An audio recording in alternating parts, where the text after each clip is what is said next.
Yo halo semuanya, seperti yang kita tahu ya, salah satu alasan Ainokoji itu menyembunyikan kemampuan aslinya dan gak mau tampil mencolok itu karena dia itu ingin menjadi murid biasa agar dia itu bisa menikmati kehidupan sekolah. Dari kecil soalnya si Ainokoji itu selalu ada di dalam white room. Dia itu ingin merasakan kehidupan sekolah seperti anak pada umumnya. Tapi tentu saja plan Ainokoji untuk menjadi murid biasa ini terhalang oleh orang-orang di sekitarnya yang mengancam kehidupan sekolahnya dan mengharuskan Ainokoji menggunakan kemampuannya. So ya, kali ini gua mau bahas Ainokoji yang mau hidup santai, malah banyak orang yang mengincar dirinya. Berikut momen Ainokoji saat diincar.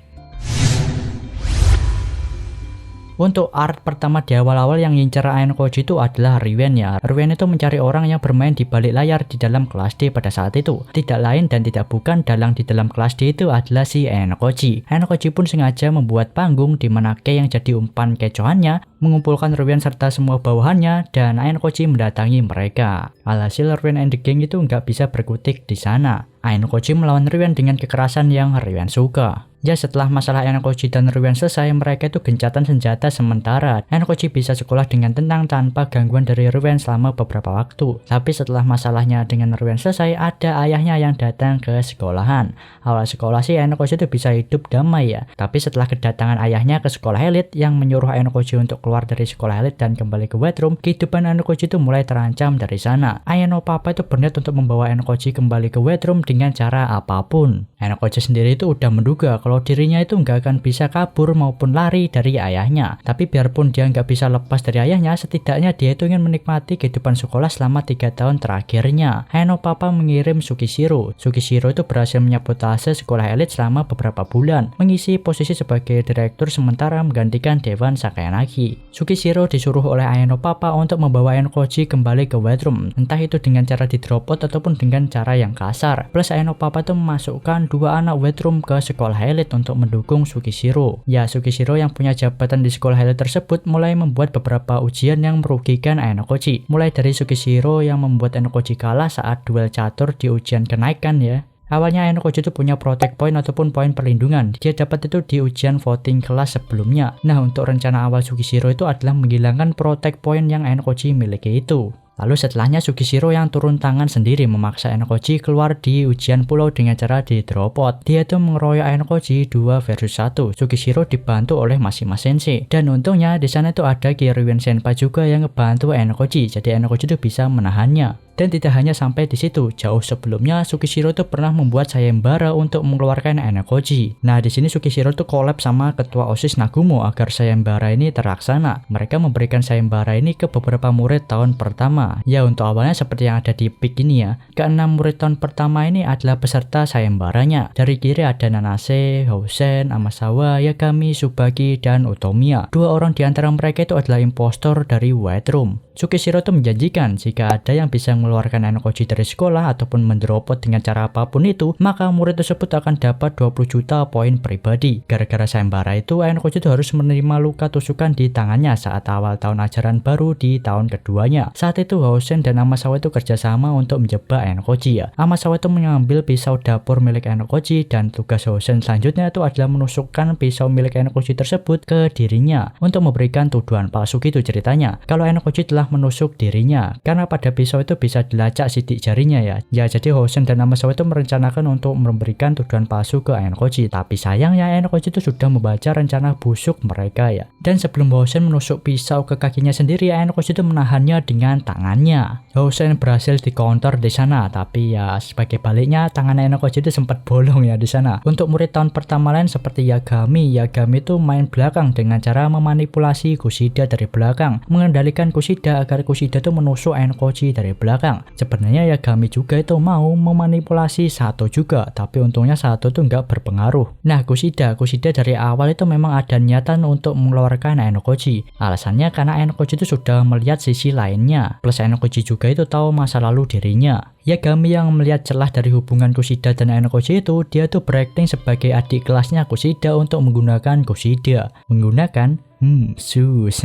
Ya, Yagami itu menyuruh Kushida untuk memvideo momen Ainokoji yang lagi gelut sama Nanase di ujian pulau. Tapi apesnya Kushida pas itu tuh dicegat sama si Amasawa di jalan. Walaupun Amasawa itu sama kayak Yagami yang berasal dari white room ya, tapi Amasawa itu lebih memilih untuk melindungi si Ainokoji. Karena Amasawa itu termasuk mengagumi Ainokoji. Tidak sampai di sana, Yagami juga itu menyuruh Kushida untuk bergerak lagi di ujian suara bulat. Nah, Kushida tuh berusaha untuk membuat Enokoji terlihat salah di depan teman sekelasnya pada saat ujian suara bulat dan menargetkannya. Tapi sayangnya Enokoji gitu kok dilawan gitu ya. Si Enokoji itu memutarbalikkan semua itu dan membongkar semua kebusukan Kushida di kelas. Kushida yang mau memojokkan Enokoji malah balik dipojokkan. Akhirnya topeng Kushida berhasil dihancurkan Enokoji pada saat itu. Di ujian pulau sih lebih parah ya, soalnya tahun pertama itu kerjasama semua untuk mengincar si Enokoji.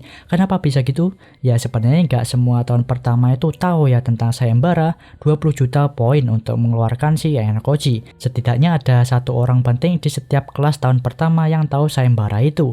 Jadi mereka itu menggerakkan para teman sekelasnya mereka untuk satu tujuan, yaitu mengeluarkan Enokoji di ujian pulau. Tapi di sini para tahun kedua khususnya Sakayanagi dan Riwen itu membackup Enokoji dari belakang. Jadi bukan pertarungan tahun pertama versus Enokoji lagi. Jadinya malah tahun pertama versus tahun kedua. Otak dari tahun pertama adalah Tsubaki dan otak dari tahun kedua adalah Sakayanagi. Dengan bantuan Sakayanagi dan Riwen, Enokoji itu berhasil menyelamatkan dirinya sendiri di ujian pulau ini. Untuk Nanase sebenarnya awalnya dia itu ikut mengincar Enokoji di awal ya, karena dia itu mau balas dendam. Salah satu orang tercintanya itu telah mokat gara-gara Enokoji. Ya cerita lengkap tentang Nanase ini ada di volume 3 second year, cek aja di videoku yang ini ya. Ya intinya ada kesalahpahaman antara Enokoji dan Nanase. Pada akhirnya Nanase itu berniat untuk jadi sekutunya si Enokoji dan melindungi si Enokoji. Tapi Nanase ya, dia itu masih rada sus gitu sih ya. Gua belum bisa bilang sepenuhnya dia itu berada di pihaknya si Enokoji. Masih ada kemungkinan dia itu cuma berakting untuk menusuk Enokoji dari belakang. Ya siapa tahu ya kan. Lalu orang yang paling resek di antara semua orang yang pernah mengincar Enokoji itu adalah ketua OSIS yang terhormat, yaitu si Nagumo Kaicho. Di video sebelumnya gua udah bahas ya tentang Nagumo yang terobsesi sama si Enokoji. Nah Nagumo itu bahkan sampai membawa satu angkatannya. Bayangin, bukan bawa satu circle lagi, tapi bawa satu angkatan untuk mengincar si Enokoji. Gila sih ya. Yang paling ngefek mengganggu Enokoji di antara yang lain itu ya si Nagumo ini. Nagumo itu meminta semua tahun ketiga untuk mengawasi si Enokoji. Memang semua tahun ketiga itu hanya mengawasi Enokoji saja. Tapi bagi Enokoji yang nggak mau tampil mencolok itu dia tuh merasa risih dengan rencana dari Nagumo ini. Artinya rencana Nagumo yang mau ganggu Enokoji itu berhasil ya, manjur lah istilahnya. Enokoji memang terlihat terus lari dari Nagumo terus ya, tapi pada satu momen Enokoji itu balik yang menantang Nagumo. Sayangnya saat mereka mau melakukan taruhan ya untuk melihat siapa di antara Ichinose ataupun Horikita yang jadi ketua OSIS berikutnya, itu dihentikan oleh Kiriyama. Soalnya di dalam duel mereka itu mempertaruhkan poin ya. Jadi ya Kiriyama itu merasa sayang dengan poin yang ditaruhkan oleh si Nagumo. Duel di antara mereka tertunda lagi. Entah kapan ya kan, keburu Nagumo lulus ini mah ya. Kalau Nagumo lulus tanpa berhadapan dengan Enokoji itu bakalan jadi salah satu penyesalannya Nagumo ya. Untuk sekarang urutan prioritas Enokoji pertama itu adalah dirinya sendiri dan kedua melindungi pacarnya yaitu Kei. Pokoknya prioritas utama Enokoji itu adalah untuk bertahan di sekolah elit ini selama 3 tahun. Selebihnya Enokoji itu nggak peduli. Bahkan setelah Enokoji lulus itu dia tuh berniat untuk kembali lagi ke White Room untuk menjadi salah satu staf pengembangnya di dalam White Room.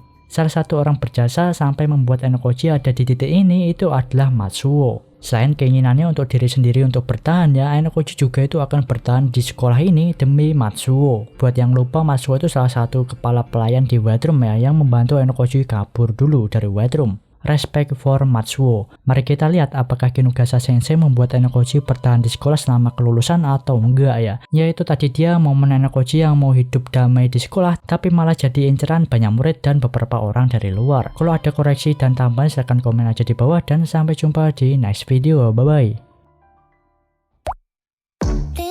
した僕の夏休みはやがて記憶回路のゲートでいくつかにちぎれて断続的な絵になったのです